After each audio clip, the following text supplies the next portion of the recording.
High friends, welcome back to my YouTube channel master টেকলৈ সকলোকে স্বাগতম জনাইছোঁ। মই আজি ইতিমধ্যে আহি উপস্থিত হৈছোঁ, যিহেতু ঈদ উপলক্ষে আমাৰ প্ৰতিজন ইছলাম ধৰ্মাৱলম্বী লোকসকলে ইতিমধ্যে ঈদ উদযাপন কৰিছে যোৱাকালি 28 তাৰিখত। আৰু আজি অলপ সন্ধিয়া পঞ্চৰত্ন ব্ৰিজৰ ওচৰত অলপ ফুৰিবলৈ আহিলোঁ। ফুৰিবলৈ আহি চাওঁ যে ইয়াৰ যিটো প্ৰাকৃতিক সৌন্দৰ্য, প্ৰাকৃতিক দৃশ্য, এইটো বহুত ভাল লগা। আৰু এই প্ৰাকৃতিক দৃশ্যটো হৈ আমি মৰ্মাহত হৈছোঁ।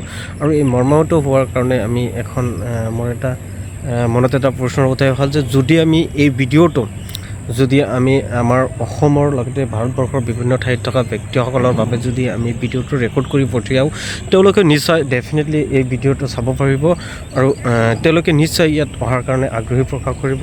আৰু সেইকাৰণে মই আজি বনোৱালোঁ আৰু মোৰ ইউটিউবত আৰু ফেচবুক পেজ ৰফিক ব্লগছত মই আপলোড কৰিম। আৰু এই ৰফিক ব্লগছত আপলোড কৰিম যাতে আপোনালোকে ইয়াৰ যিটো প্ৰাকৃতিক দৃশ্য, এই দৃশ্যটো চাই যাতে।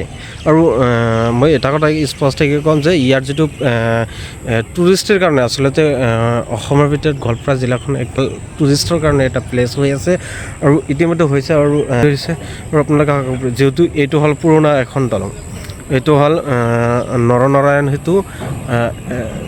এই নৰনাৰায়ণ সেতুৰ যিহেতু ইতিমধ্যে ইয়াত যথেষ্ট পৰিমাণে ভিৰ হয় আৰু সেইকাৰণে গভৰ্ণমেণ্টৰ তৰফৰ পৰা আকৌ এখন নতুনকৈ এখন ব্ৰিজ আকৌ ষ্টাৰ্ট কৰিছে। 4 বছৰ হ'ল ইতিমধ্যে ষ্টাৰ্ট হৈছে আৰু সম্ভৱতঃ 2-3-4 বছৰৰ ভিতৰত ইয়াৰ কাম সম্পূৰ্ণ হ'ব। আৰু সম্পূৰ্ণ হোৱাৰ লগে লগে ইয়াৰ যিটো যাতায়াতৰ সুব্যৱস্থা, বঙাইগাঁৱৰ পৰা গোৱালপাৰালৈকে যিটো যাতায়াতৰ সুব্যৱস্থা, মেঘালয়লৈকে, মেঘালয়ৰ পৰা বৰপেটা সংযোগী যিখন বৰপেটা বঙাইগাঁও ইয়াৰ যি সংযোগী যিটো ব্যৱস্থা, এইটো সম্পূৰ্ণৰূপে ভাল এটা ব্যৱস্থা হ'ব। আৰু সেইকাৰণে আমি চৰকাৰকো ধন্যবাদ জ্ঞাপন কৰিব লাগিব।